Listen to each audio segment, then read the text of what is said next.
The following video is a guide on how to use the 100 vertical baler.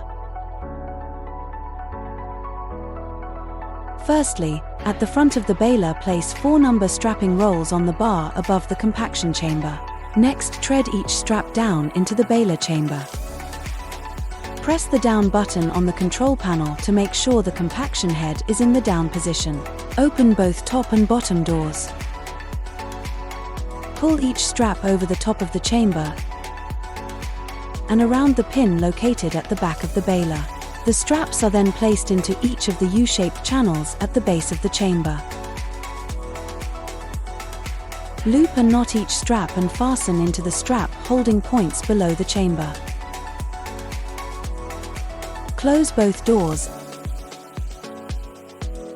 and press the up button to take the compaction plate to the home position.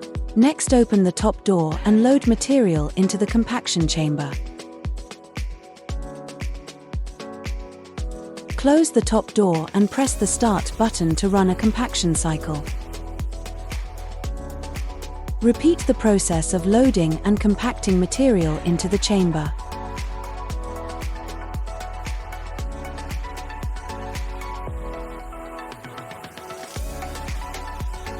When the bale full light illuminates, it is time to tie and complete the bale. Open the top door and using the tie feed bar, pull the straps from the back of the baler down past the bottom door. Make sure you have enough strapping to tie the bale and cut the strapping. Close the top door and press the down button. Open both the top and bottom doors. Next, tension and knot the top and bottom ends on each of the straps. Place a pallet in front of the baler. Hold the 2 ejector buttons together at the side of the control panel to eject the bale onto the pallet.